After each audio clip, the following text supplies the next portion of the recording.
Hi, welcome to my page. I am Rosemary. I like to say I was a Zulu, but he put a ring on it and I'm now a Piri, and I'm excited that you're joining me this afternoon. I recorded a video in the morning and I thought I should do something for the men.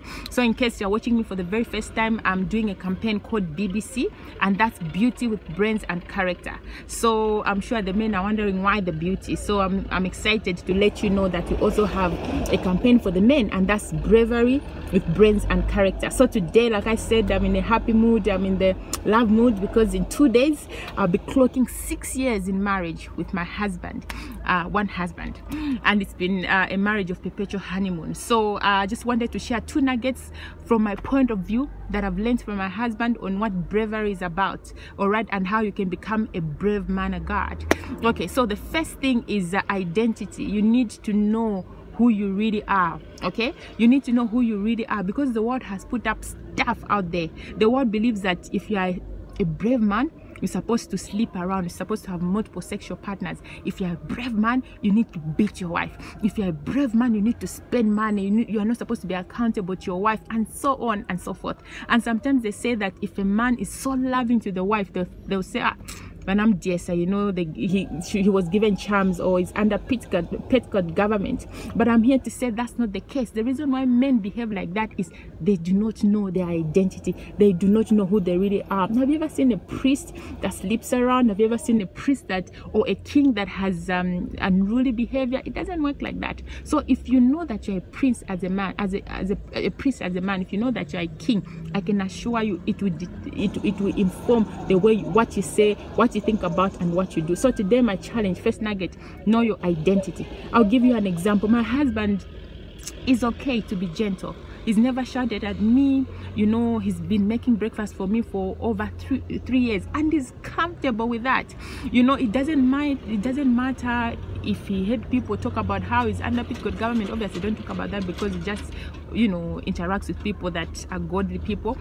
But he's comfortable because he knows that his aim is to love me like Christ loves the church. So he doesn't have to apologize for loving me right. He doesn't have to apologize for being gentle, because he knows his identity. So if you know your identity, you have to know that you have to love your wife right, and you don't have to apologize for that. You have to have one wife that you love, that you adore.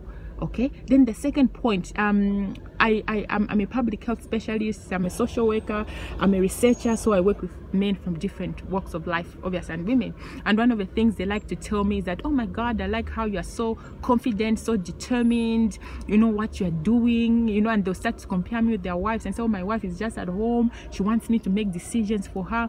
And guess what? The reason why I'm like this is because I have a supportive husband. Let me tell you something, almost everything I'm doing, including the video, is because my husband gives me the support and the supportive environment for me to flourish. You can imagine if my husband thought I was what? Was I gonna be here? No. So as a husband, it is your responsibility to make the wife the way you want her to be by providing the supportive environment. My husband wanted me to go to school.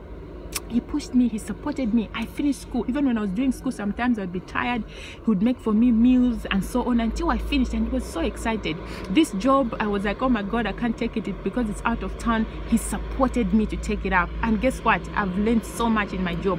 In ministries that I've been involved in, set apart, clickers, even coming to Bread of Life, all this is because of my husband. If I didn't meet my husband, God knows where I would have been. So I want to encourage you, a man out there, you know, don't just complain that your wife is passive. Don't just complain that your wife is not a career woman, is not doing this and that. What role have you played?